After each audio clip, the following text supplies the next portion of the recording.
atau motivasi ke Oke. kita semua. Kebetulan kalau aku sendiri kan baru pertama daftar nih. Wow, pertama daftar langsung dapat. Aku merasa terhormat. Baru sama Kak Baba. Jadi sebenarnya iya. Mungkin sedikit aja Kak, waktu Kakak wawancara sama profesor, pahitnya apa sih? Aduh, kalau sama profesor ya, itu benar-benar kita harus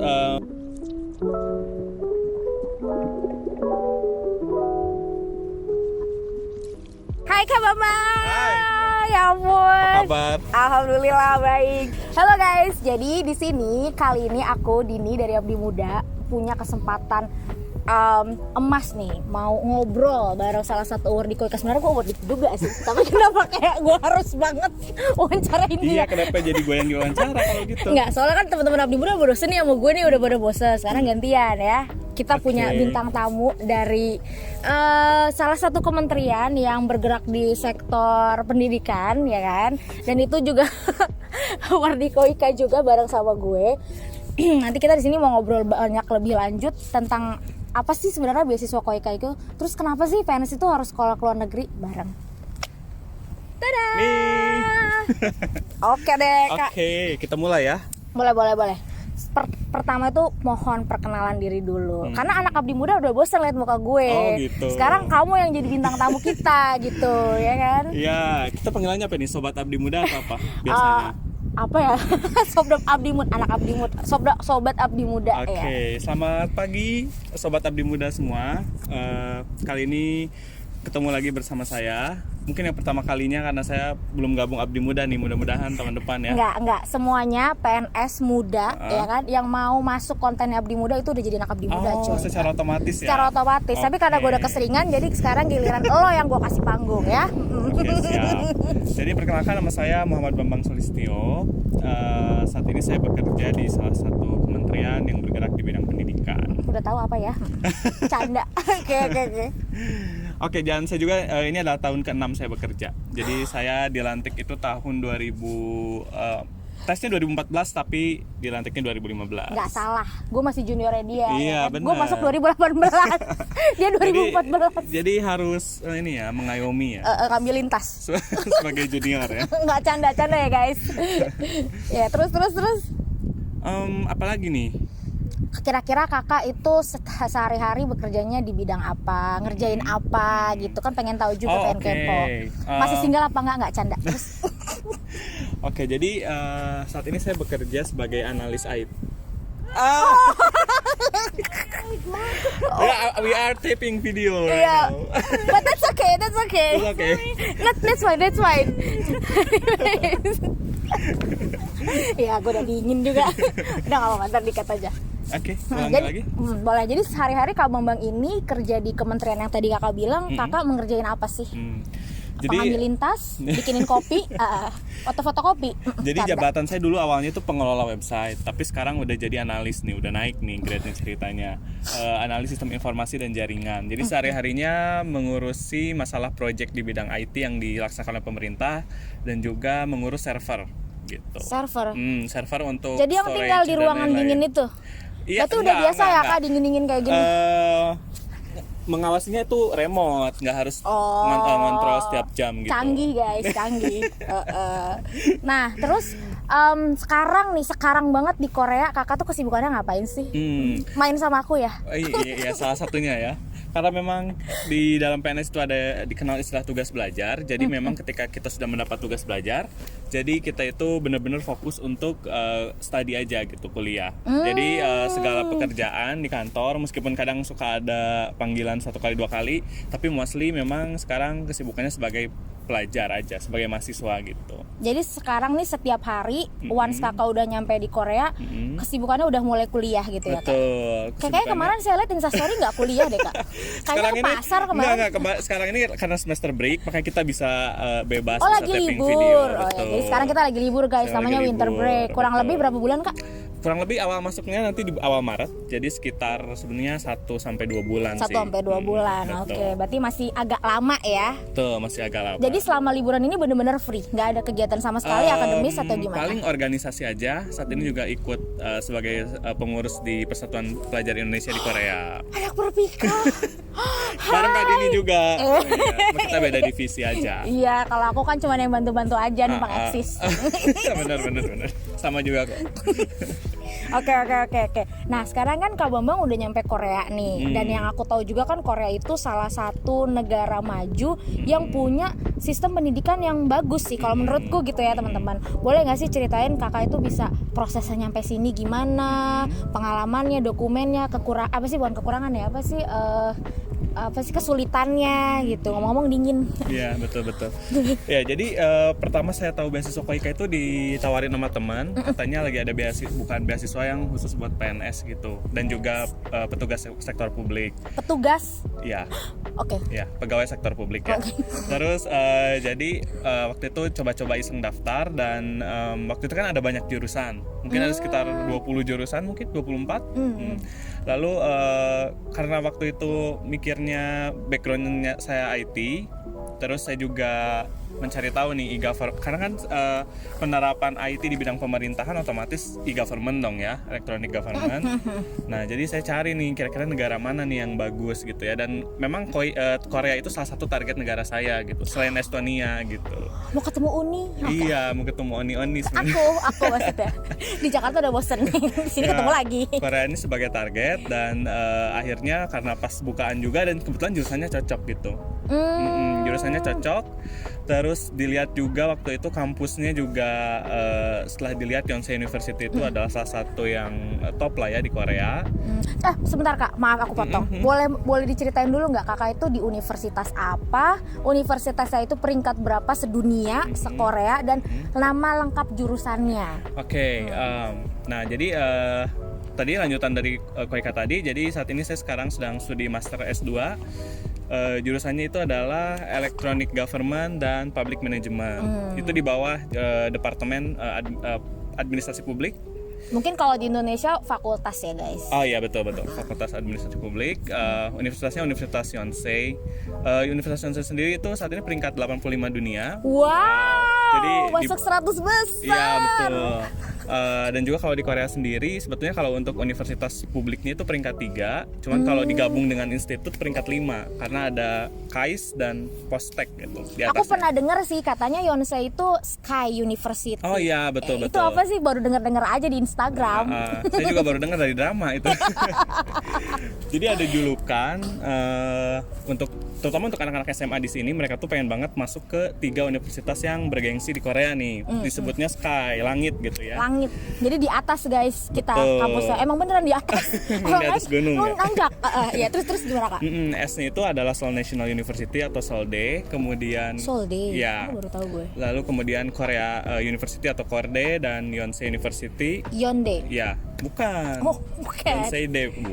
Yonsei-de. Ya, BTW emang ini Hangulnya lebih bagus. Enggak. Oke, jadi itu alasan Kakak kenapa pilih di Yonsei University dan milih Electronic Government sebagai jurusannya. Betul. Buat teman-teman informasi juga, kenapa kita berdua milih di kampus ini, secara akademis ya nomor 1, dan secara praktikal e-government di Korea itu peringkat 3 di dunia. Gitu. Tahun lalu 2, sekarang 3. Berdasarkan survei dari United Nations e-Government Survey Index ya. Mungkin teman-teman bisa cek khususnya untuk pekerja sektor publik, bagi yang mau mengembangkan potensinya di bidang e-government. Ini recommended banget sih. Jadi teman-teman bisa belajar in practical, in academical. Betul, dan sekarang juga kebetulan beasiswanya kan lagi dibuka nih, jadi kesempatan emas untuk teman-teman untuk segera daftar ya. Betul. Terutama yang tertarik di bidang ini gitu. Oke, terus Kak, aku mau nanya lagi nih. Sebentar. Takutnya baterainya habis. Oh enggak. Kayak zong ya kalau baterai habis. Iya. Oke, sekarang ini juga record kan? Record. Oke, sekarang aku mau tanya lagi. Kan tadi Kakak bilang Kakak tuh sempet ngomong tugas belajar atau izin belajar gitu kan. Dan Kakak ini PNS. Yang aku tahu nih, karena kan aku masih junior nih kan. Jadi aku pengen tahu juga dari senior gitu. Kalau PNS itu mau sekolah ke luar negeri, itu prosesnya gimana sih Kak? Boleh ceritain secara garis besar aja gitu Kak. Oke. Jadi runtutannya kalau kita ingin mengajukan tugas belajar, pertama kita itu harus minta izin dulu nih ke supervisor kita. Misalkan kalau di tempatku Kabag, nggak tahu nih kalau di tempat berapa? ini eselon 3. Oh 3. Karena kan Kasubag 3. udah ada yang nggak ada ya. Jadi Kasubag langsung eselon 3. Ke Kabag dulu bilang kalau kita tuh ingin mengajukan ingin lanjut studi gitu. Lalu apakah beliau mengizinkan atau tidak? Nah kalau mengizinkan, langsung kita ke bagian kepegawaian, ditanyakan apakah nantinya ada posisi atau misalkan setelah ini apakah organisasi ini sedang membutuhkan kita untuk studi lanjut atau enggak gitu, untuk menunjang ke depannya. Oke, Seperti terus itu. Nah setelah itu kalau udah lolos, baru deh kita menyusun persyaratannya. Karena kan nanti harus bikin surat rekomendasi dan lain-lain, itu kan harus langsung ke eselon 2 waktu itu. Jadi lebih bagus kalau kita memang sudah dapat izin dulu dari semua kabagnya, baru ke surat rekomendasi ke sekretaris gitu, seperti itu. mungkin aku mau nambahin sedikit ya teman-teman. Ketika teman-teman itu mengajukan proses izin, itu izinnya tertulis. Oh iya betul. Bukan hanya lisan. Jadi itu semuanya berjenjang sesuai sama level organisasi di kementerian atau instansi teman-teman. Gitu kan ya Kak Bambang ya? Karena kalau nggak ada izin dan tiba-tiba Apply, nanti takutnya bermasalah. bermasalah itu di apa tuh Kak? Misalnya pimpinannya sebenarnya nggak mau ngelepas kita gitu, karena mungkin sangat dibutuhkan.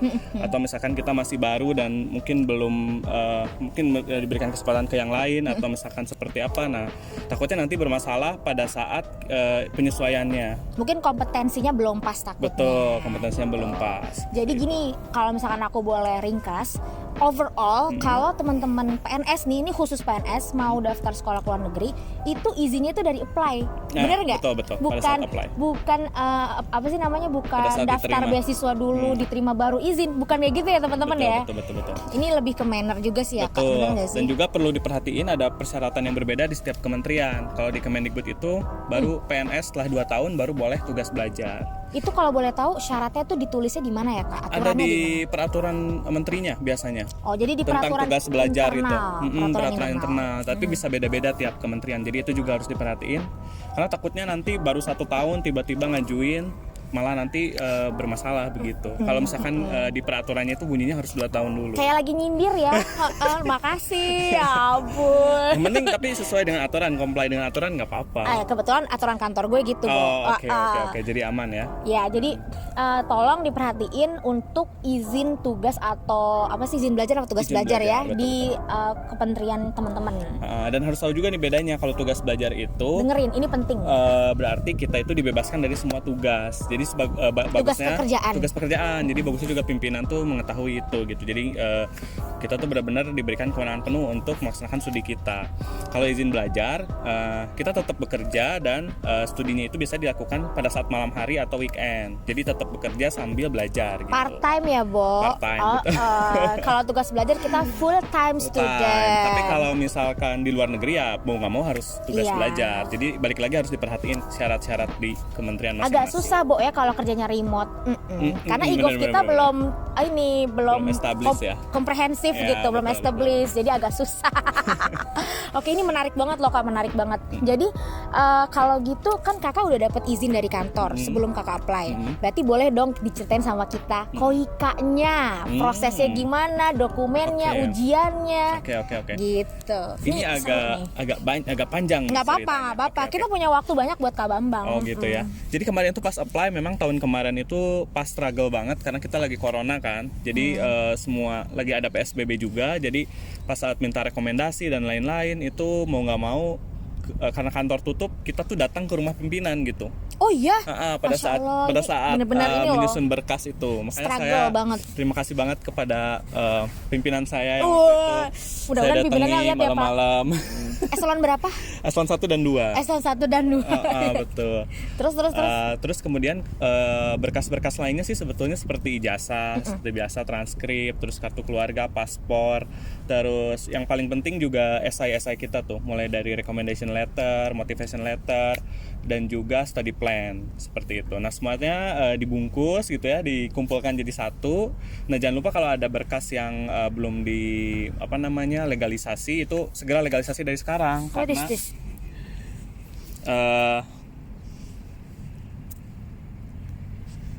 Tadi masih jalan kan? Ya, Ah, ya. Mana tadi? Legalisasi. Karena legalisasi dari sekarang, karena takutnya nanti teman-teman keteteran sendiri karena misalkan nggak keburu waktunya, apalagi sekarang lagi kayak gini Corona. kondisinya, betul. Jadi pasti butuh waktu untuk legalisasi dan lain-lain. Nah setelah itu berkas dikumpulkan, yang pertama itu adalah seleksi berkas. Coba satu-satu berkasnya. Yang pertama, Apa nih maksudnya? Berkasnya apa yang berkasnya pertama? apa aja? Pertama tadi seperti surat rekomendasi, motivation letter, study plan. Itu kayak study plan sama motivation letter tuh semacam esai ya, Kak? Ya, betul. Karena Jadi, saya inget bikinnya, susah. Ya, betul. Susah. Nggak betul. bercanda. Betul susah. Susah itu beneran susah. Terus yang kedua dokumen-dokumen lainnya seperti ijazah S1 kita yang sudah Ditranslate ke bahasa Inggris Inggris. atau bahasa Korea kalau mau. Oh ya? Cuman kayaknya ribet, mending bahasa Inggris aja yang udah ada dan harus penerjemah tersumpah. Kecuali ijazah kita udah bilingual, jadi udah nggak perlu ditranslate. Kakak kayaknya lagi. dari kampus ternama juga di Indonesia ya. Jadi Kayaknya sama ijazahnya sama udah Kak Dini. bilingual. Sama kayak Kak Dini ya. Iya, terus lanjut. Terus kemudian ada sertifikat bahasa Inggris, cuman ini optional. Kalau teman-teman punya IELTS atau TOEFL, IBT atau apa lagi ya? Cuma itu doang ya? I think TOEIC. TOEIC juga bisa, bener di Korea ini terima TOEIC. Cuma kalau di kita kan kurang populer, takutnya teman-teman juga rata-rata jarang ambil kan. Nah jadi ya bisa lah itu digabungkan jadi satu dan itu juga sifatnya optional sih untuk yang bahasa Inggris. Jadi boleh menyertakan, boleh enggak. Tapi bagusnya kalau menurut saya sih sertakan aja. Harus sertakan sih guys, karena untuk Yonsei, ini khusus untuk Yonsei ya, dan kayaknya untuk yang top university sih Kak, itu kalau nggak nyertain sertifikat bahasa Inggris, nanti pas teman-teman nyampe di Korea suruh tes lagi. Makanya. Betul. Atau daripada misalnya nilainya kurang, jadi tes lagi. Daripada ini kan kerja 2 kali. Betul. Jadi usahakan aja bahasa Inggris itu nilainya setinggi-tingginya. Jadi kalaupun gagal di sini bisa coba ke yang lain tetap masuk gitu. Nah, itu dia. Terus ada lagi Kak? Ada lagi dokumen-dokumen kependudukan kita seperti KTP atau paspor ya, bisa paspor bisa KTP, cuma lebih amannya paspor. Jadi kita tuh udah kalau kita keterima bisa langsung ke luar negeri gitu kan sebagai bukti kependudukan kita. Terus kartu keluarga yang menandakan bahwa kita tuh warga negara Indonesia, karena kalau warga negara Korea nggak boleh dapat beasiswa ini gitu. Oh, jadi ini memang beasiswa khusus untuk negara apa aja sih Kak? Kalau boleh agak out of topic ini dikit. Untuk kebetulan Korea ini kan setiap tahun memberikan list negara yang menjadi target penerima. Rata-rata sih negara yang berkembang ya. Berarti kita masih berkembang. Kita berkembang ke arah maju gitu. Oh, Masya Allah, Insya Allah. PNS kita harus mendukung. Nah kebetulan Indonesia ini alhamdulillah selalu dapat jadi list di negara-negara penerima itu. Kurang lebih ada 60. Dan kita diprioritasin sebenarnya loh guys. Dari betul. banyak negara awardee, Indonesia paling banyak. Ya, Indonesia tuh selalu mengirim paling Aku banyak. aja yang junior yang nggak ada apa-apanya dibanding Kak Bambang keterima. Gitu kan. Oke, lanjut. Enggak. Terus kemudian ada juga semacam sertifikat ya. Kalau teman-teman punya sertifikat yang sudah menunjang gitu selama bekerja, atau pas dulu zaman kuliah pernah dapat apa atau pernah nulis paper kemudian ada dapat sertifikatnya, Prestasi. itu juga prestasi bisa Achievement. disertakan seperti itu sebagai nilai tambah. Kurang lebih sih seperti itu. Dan kemudian prosesnya sendiri setelah dokumen dikumpulkan, kita tuh meminta rekomendasi ke pimpinan ke satuan kerja kita. Rekomendasi. Untuk dikirimkan ke Biro Kerjasama Luar Negeri bahwa Biro Kerjasama Luar Negeri KTLN Setnek. ya enggak, KTLN di kementerian kita dulu. Oh iya. Gua Dari agak beda sih soalnya. dari unit kita ngirim surat beserta berkas dikirim ke Biro Kerjasama Luar Negeri. Nanti Biro Kerjasama Luar Negeri itu ngecek data-datanya, kalau udah oke, baru dia membuatkan surat rekomendasi lagi sebagai perwakilan kementerian gitu. Dikirim ke sekretariat negara. Iya. Oke Kak, tadi Kakak bilang ada paspor. Mm-mm.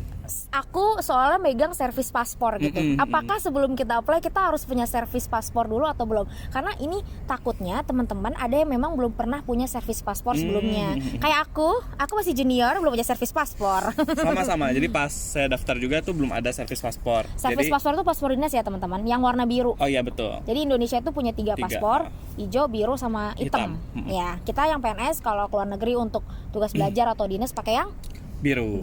Nah itu gimana tuh Kak? Jadi servis paspor sendiri sebetulnya nanti digunakan pada saat telah kita keterima. Jadi kalaupun kita belum punya, itu bisa menggunakan paspor hijau dulu. Oh, buat apply aja. Buat apply dulu aja. Jadi nanti setelah keterima, baru nanti pas di Kementerian Luar Negerinya kita akan diminta untuk menggunakan, lebih bagus menggunakan paspor biru seperti itu. Tapi kayaknya emang kalau PNS harus pakai paspor biru sih Kak. Betul. Supaya Amannya nanti, seperti itu. Kalau nanti kita udah lulus penyetaran ijazah, itu salah satu syarat penyetarannya tuh kita pakai paspor biru nggak sih buat Betul, kita betul. ke luar negeri itu. Jadi ini perlu diperhatiin teman-teman.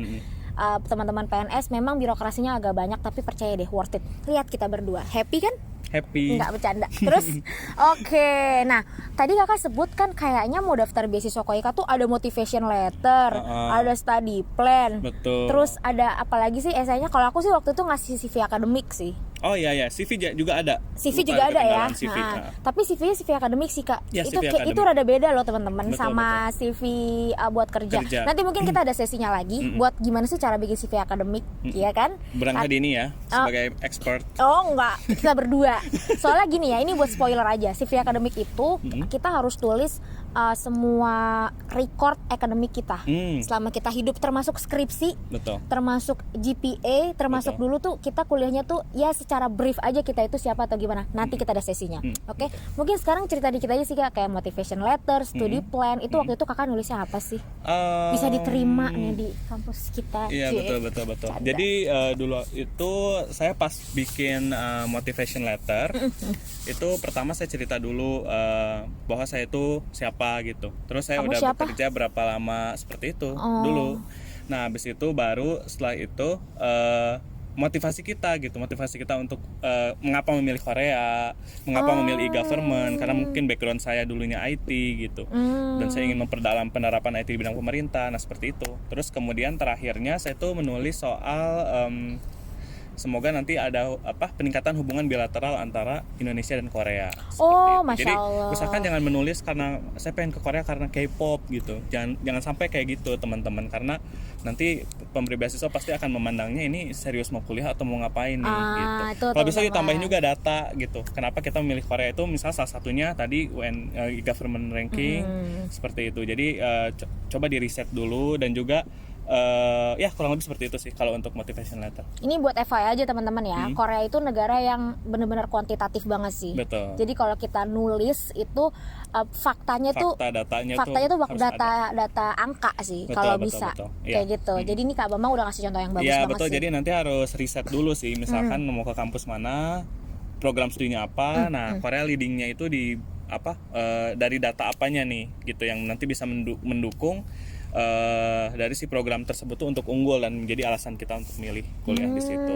Gitu teman-teman. Oke, nah tadi kakak udah cerita tentang tugas belajar, izin belajar, paspor dinas. Nah sekarang aku mau tahu nih, kalau CPNS kira-kira itu bisa nggak sih kak buat apply? Banyak banget loh, apalagi di CPNS baru di instansi aku nih ya, banyak banget yang nanya nih, Kak Dini gimana sih caranya kalau CPNS? Nah mungkin Kak Bambang bisa kasih pencerahan. Betul. Nah jadi balik CPNS lagi dengerin. bukan kemungkinan ya, kalau di tempat saya tuh tugas belajar itu balik lagi harus PNS minimal 2 tahun gitu.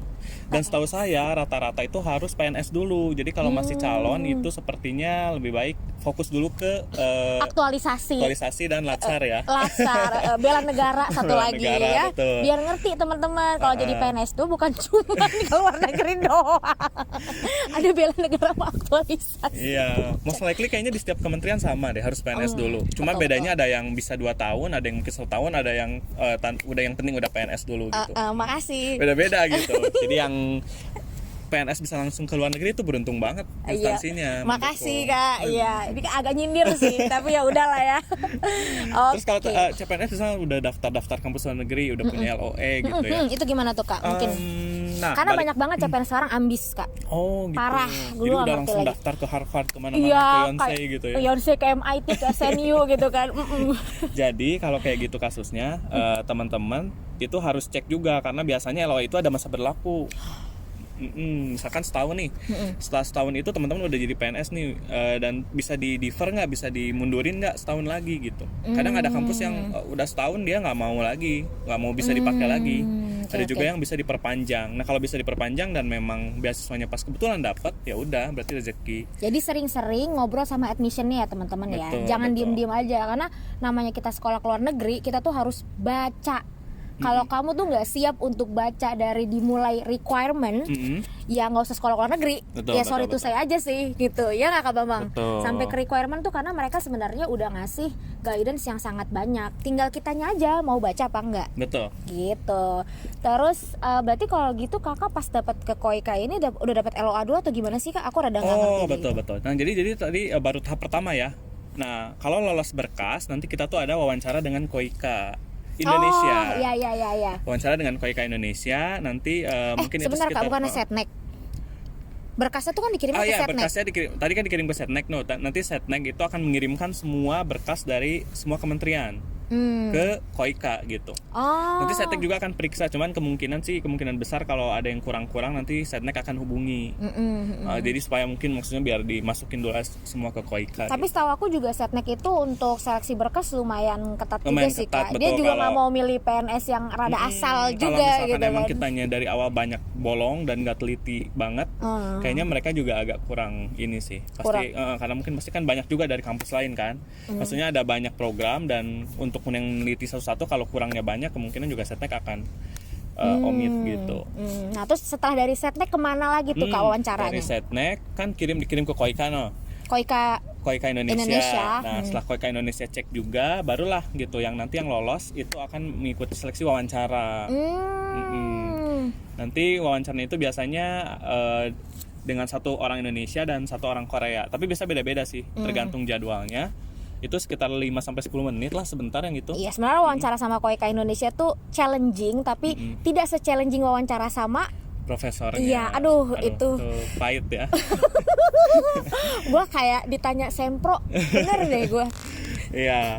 Mungkin sedikit aja Kak, waktu Kakak wawancara sama profesor, pahitnya apa sih? Aduh, kalau sama profesor ya, itu benar-benar kita harus pertama kita tuh kan kita tadi nulis semuanya ya, motivation letter, study plan dan lain-lain, itu benar-benar harus original karena semua berkas itu akan dikulitin gitu. Maksudnya akan ditanyain satu persatu sesuai dengan apa yang kita tulis. Bener kan macam sempro? Jadi jangan sampai kita kayak nyontek dari Google gitu soal motivation letter dan lain-lain karena nanti akan ketahuan kok ini sama yang ditulis beda. Jadi pasti akan mempengaruhi juga hasilnya gitu. Terus kemudian pertanyaan paling susah waktu itu Kak Bambang dapat apa sih? Pertanyaan paling susah ya. Nih aku kasih contoh kalau aku ya. Waktu itu aku tuh ditanya tentang apa sih namanya? Kamu ngerti metode penelitian apa? Terus karena waktu itu kebetulan aku pernah nulis paper tentang e-gov dan itu dipresentasiin di luar negeri dan itu aku masukin ke CV akademik. Profesorku tuh nanya itu tentang apa, metode penelitiannya apa, teorinya apa, terus itu dipublish apa enggak.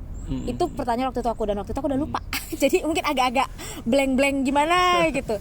Nah mungkin Kak Bambang tuh apa yang paling challenging? Kemarin yang bikin lumayan challenging itu dia nanya ini proses perumusan kebijakan e-government di bidang pendidikan pada saat COVID. Wow itu berat sih. Maksudnya karena kita harus tahu awalnya gimana gitu sampai bisa tercipta misalkan kebijakannya e-learning ini. Awalnya tuh gimana perumusannya gitu.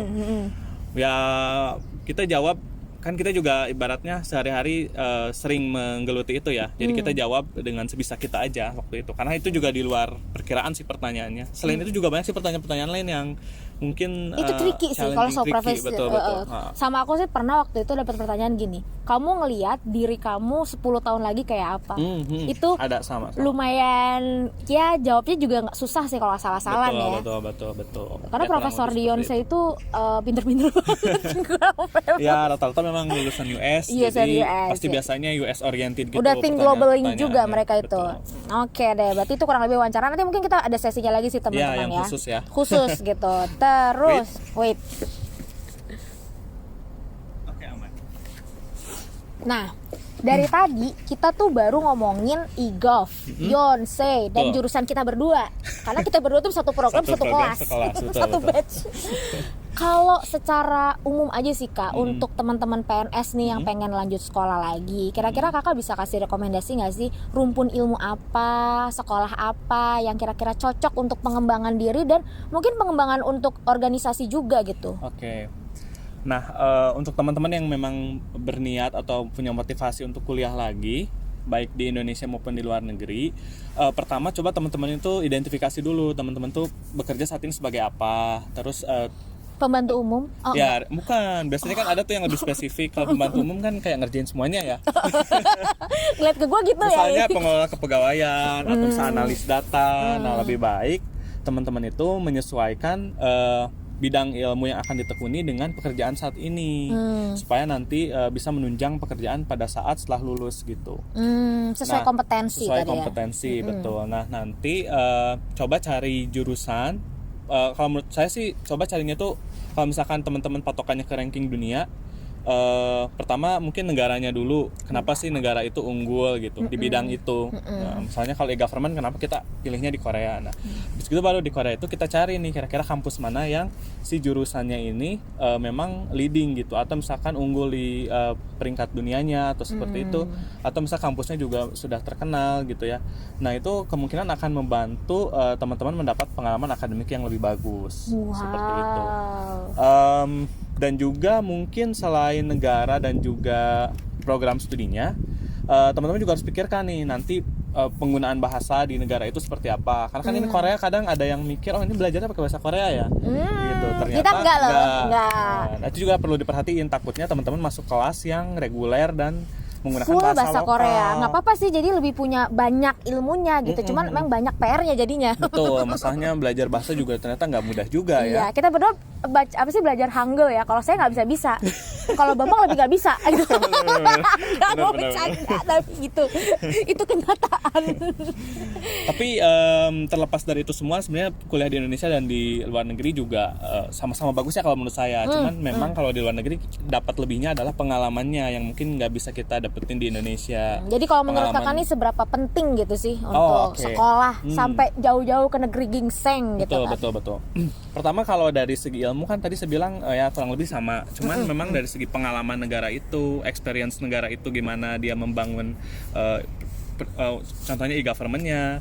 Nah, itu yang bisa kita ambil gitu. Sekarang kalau dari ilmu kan dari buku semuanya kan sama kan. Maksudnya juga di UI atau di Indonesia di UGM kita punya juga. Kok jurusan di UI e-gov. E-gov juga ada. gitu. Nah, kayak gitu. Cuman mungkin yang membedakan itu pengalaman, experience profesornya, dan juga mungkin nanti pengalaman dengan teman-teman yang lain. Budaya. Kita punya banyak teman dari berbagai macam negara berkembang. Nah, ini juga yang menjadi alasan. Itu lucu-lucu sih. Berbagai menjadi salah satu alasan kenapa kita bisa pilih KOIKA, karena kita juga akan memperluas network kita gitu dengan PNS juga dari negara-negara lain. Dan saya itu sangat penting juga sih di luar akademik ya. Iya, kita ketemu PNS dari negara Kamboja, negara Laos, negara Myanmar. Aduh, itu beda-beda karakteristiknya. Dan itu seru banget sih sebenarnya. Dan bisa sharing sebenarnya di negara kalian kayak gimana. Kayaknya nanti kita harus wawancara mereka sih. Oh iya, benar. Pakai bahasa Korea ya. Bahasa Laos. Itu sih menarik banget sih. Jadi kita selain akademiknya, kita juga ibaratnya bisa dapat ilmu dari pelaksanaan e-government di negara masing-masing karena mereka juga rata-rata bekerja di sektor yang sama. Ada loh negara yang belum punya strategic planning e-gov sama sekali. Mau tahu apa? Nanti ya. Sumpah ada Bams. Ada ya. Oke. Makanya itu kayak pantesan mereka sampai jauh-jauh datang ke sini karena pengen belajar. Pas pulang ya mereka pengen ngebangun negaranya gitu. Belum lagi di negara benua lain. Karena kan kebetulan kalau kita programnya khusus ASEAN. Ya. Nah, ASEAN aja tetangga teman-teman pasti banyak yang nggak kenal dong. Benar. Negara apa itu gimana sih kompleksitasnya, organisasinya seperti apa gitu. Apalagi kalau yang program lain dengan 60 negara tuh ya, lebih bisa variasi lagi. Iya. Seperti itu. Dari jadi, Afrika, Amerika Selatan, ya betul. Terus dari Asia Selatan, ya kan? Betul. Ya kayak gitu-gitu lah. Asik deh. Iya, benar itu sih. Nah, kalau gitu yang terakhir nih, Kak. Kalau menurut Kakak gitu ya, teman-teman yang lagi jadi scholarship hunter, kira-kira Kakak bisa kasih energi atau motivasi apa sih ke mereka? Karena setahu aku nih, karena aku dulu pejuang beasiswa guys, gitu kan, dan aku berkali-kali ditolak, dan akhirnya alhamdulillah ini diterima. Nah, biar mereka itu bisa semangat lagi, bangun lagi gitu. Karena yang aku tahu tuh kayaknya itu melawan diri sendiri, tapi mungkin Kakak bisa kasih tips atau motivasi ke kita semua. Kebetulan kalau aku sendiri kan baru pertama daftar nih. Wow, pertama daftar langsung daftar. Aku merasa terhormat. Baru sama Kak Bambang. Jadi sebenarnya belum pernah ada pengalaman kayak sakitnya gagal. Oh gitu. Mungkin tadi ini lebih tahu ya kalau itu. Cuman maksudnya kalau lihat dari pengalaman yang lain yang udah gitu ya. Pokoknya sekali kita gagal ya jangan berhenti mencoba gitu, karena setiap pemberi beasiswa itu punya karakteristik masing-masing. Misalnya PDP lebihnya kayak gini, mungkin nggak cocok dengan karakter kita. Mungkin KOIKA lebih prefernya yang seperti ini, tapi malah cocok dengan kita gitu. Jadi ketika kita gagal, kita coba analisis kira-kira apa sih yang salah gitu ya. Mungkin dari segi motivation letter, essay-nya itu coba di proofreading lagi ke teman-teman. Proofreading berkali-kali ya, Kak? Iya, proofreading berkali-kali. Bahkan kalau bisa ke native speaker ya, supaya juga grammar dan lain-lainnya. Kan juga native speaker atau misalnya orang Indonesia yang sudah 2 negeri negeri itu sudah punya pengalaman tuh. Betul. Mungkin nanti bisa tuh Abdi Muda mengadakan mentor atau semacam. Teman-teman Abdi Muda, ini kita dikasih tahu sama expertise Kak Bambang, suruh dikasih pelatihan gitu. Tapi kayaknya gue jadi host aja deh. Gue juga jadi ini deh. Kalau gue jadi narasumber, kacau dunia nanti ya. Gue cuma masih belajar. Terus gimana lagi tuh Kak? Nah, setelah proofreading dan lain-lain ya, kita coba sesuaikan dengan karakteristik si pemberi beasiswanya. Kalau PDP lebih mencari yang pemimpin masa depan. Nah, berarti kita coba menyesuaikan dengan si pemberi beasiswa tadi. Kalau Koika tuh apa sih Kak Kalau karakteristiknya? Koika karakteristiknya dia memang yang penting itu adalah dia tujuannya itu adalah dia kan punya moto ciat ya. Ciat itu dalam bahasa Korea benih gitu. Jadi dia itu ingin Aku bahkan belum baca. Jadi si program ini tuh ingin menabur benih ke seluruh dunia supaya jadi nanti itu si benih itu bisa berkembang gitu. Jadi bibit-bibit unggul seperti itu. Tapi kayaknya benihnya itu dia dari pekerja di sektor publik sih Bekerja Kak. di sektor publik. Nah, jadi kan sebenarnya leadership tuh bisa dari sektor mana aja. Cuman Koika ini lebih segmented. Betul. Ya kan? PNS atau pekerja sektor publik. Gitu. CIAT sendiri kan capacity improvement and advancement for tomorrow. Oh, Jadi dia capacity improvement and advancement for tomorrow. Ya, jadi intinya ingin membantu negara berkembang agar sama-sama maju nih seperti Korea seperti itu. Kayak kita nanti menuju Korea tahun berapa? Insya Allah. Insya Allah ya. Dengan adanya kita berdua lulus, semoga kita bisa kasih kontribusi Berkontribusi yang lebih betul, ke negara kita melalui organisasi masing-masing. Betul, berdasarkan dengan apa yang sudah kita pelajari di sini ya. Wah, semangat. Makanya ya, kalau teman-teman. misalkan belum berhasil, jangan berhenti mencoba karena balik lagi rezeki kita kan nggak ada yang tahu ya. Justru kalau kita nggak mencoba, itu kita nggak tahu sebenarnya kita bisa atau enggak. Pokoknya masukin aja sebanyak-banyaknya dan juga sesuaikan dengan karakteristik pemberi beasiswanya. Gitu. Dan juga sering nanya ke orang yang sudah berpengalaman atau ke expert atau ya mungkin ada juga mentor, kelas mentor. Seperti itu kan sekarang sudah banyak ya. Kak Bambang ini sebenarnya buka loh kelas mentor untuk beasiswa Korea. Gue aja nggak pernah Oh iya, ikut gituan. Tapi nanti jadi promosi Kak. Jadi, nggak apa-apa. Abdi Muda itu bebas kok. Oh bebas, oke. Jadi nanti teman-teman kalau misalkan mau tahu lebih lanjut bisa langsung DM dan follow IG-nya Kak Bambang. Dan Kak Dini juga. Bambang Sulistyo. Bukan ya? Gua salah. Nanti pokoknya ada di sini ya. Iya ada di sini. Benar, ada di Nanti sini. yang edit tolong ya. Ya kurang lebih kayak gitu ya teman-teman. Sama ini yang mentorship Kak Bambang itu di mana platformnya mungkin boleh dipromosiin? Waktu itu kita itu platformnya itu namanya @beasiswa Korea. @beasiswa Korea. Jadi dengan ikut itu nanti kita itu akan ada semacam Zoom dengan para penerima beasiswa. Jadi di situ bisa tanya sebebas-bebasnya. Bisa ada 5 pembicara, nanti ada 5 sesi Zoom yang kita bisa tanya di situ, kita bisa bahas misalnya motivation letter dan lain-lain. Lebih detail dan lebih teknis. Detail, betul. Oke, terakhir Kak, sebelum kita tutup pembicaraannya, kayaknya kan udara Korea ini beda ya sama Indonesia gitu kan. Kayak aku nih udah mulai beku sebenarnya. Ya, ini Cuman lagi dingin banget. demi Abdi Muda aku pakai jaket, pakai kaos yang tipis ini gitu. Ya, tolong anak Abdi Muda diupload ya. Kalau nggak awas tuh semua. Enggak, gue bercanda. Dan pasti tuh kita pilek terus tiap hari karena kita dari negara tropis kan. Kira-kira Kak Bambang itu jaga kesehatannya tuh gimana sih Kak? Mungkin boleh kasih tips buat kita semua. Iya benar-benar. Di sini. Memang di sini kan udaranya atau cuacanya 4 musim ya. Jadi kita harus benar-benar kayak adaptasi banget gitu pas datang ke sini. Karena juga cuacanya benar-benar ekstrim kalau pas musim dingin dan panas banget pas musim panas. Parah banget dingin. Nah biasanya yang paling gampang apalagi sekarang lagi musim pandemi gitu, berarti kita kan harus memelihara daya tahan tubuh kita nih. Nah, yang utama sebetulnya pasti dengan makanan yang bergizi, terus juga vitamin, buah-buahan, sayur gitu ya. Nah selain itu juga aku punya ada satu produk yang bisa membantu meningkatkan daya tahan tubuh kita. Tell Tahu me nggak? what? Wow. Ini udah pakai belum? Belum, makanya aku juga penasaran sih. Ini harus nanti aku harus minta nih sama Bambang habis ini nih. Ini dia. Tada. Kelihatan? Ya inilah, ini kurang lebih tuh semacam apa sih Kak? Mungkin bisa dikasih tahu. Ini tuh adalah namanya Moment Propolis ya, Green Propolis. Ini tuh bisa membantu memelihara daya tahan tubuh kita karena juga ini bahan bakunya itu sebagian besar adalah produk herbal dan alami. Jadi setiap hari minum sekali aja apa berkali-kali atau Iya, gimana? sekali aja. Sekali aja. Insya sehari. Allah kita daya tahan tubuhnya untuk orang Indonesia khususnya nih yang norak-norak kayak gue nggak tahan dingin sama pilek ya kan? Betul. Bisa bagus. Bisa nih. Tada. Oke, good. Mantap ya. Mantap. Terima kasih Kak Bambang Sama-sama. ceritanya hari ini. Sampai jumpa lagi. Nanti di kita kesempatan ngobrol-ngobrol selanjutnya. lagi ya tentang motivation letter kan belum, CV akademik kayak apa. Terus Masih habis banyak itu ya. Study plan ya kan dan banyak lagi. Pokoknya teman-teman Abdi Muda Jangan stay lupa tune follow. terus. Jangan lupa follow YouTube-nya di YouTube atau di Instagram. Subscribe juga Ya, YouTube. subscribe YouTube segala macam semuanya dan juga follow saya. Terima Itu kasih. pansos ya. Terima kasih. Terima kasih Bye-bye. semua. Terima kasih. Annyeonghaseyo. Ya, annyeonghaseyo. Gimana ngomongnya? Yang Bang Absimida itu? Oh, mana Bang Absimida. Oh ya, 1, 2, 3. Maaf Manaso Bang Absimida. Absimida.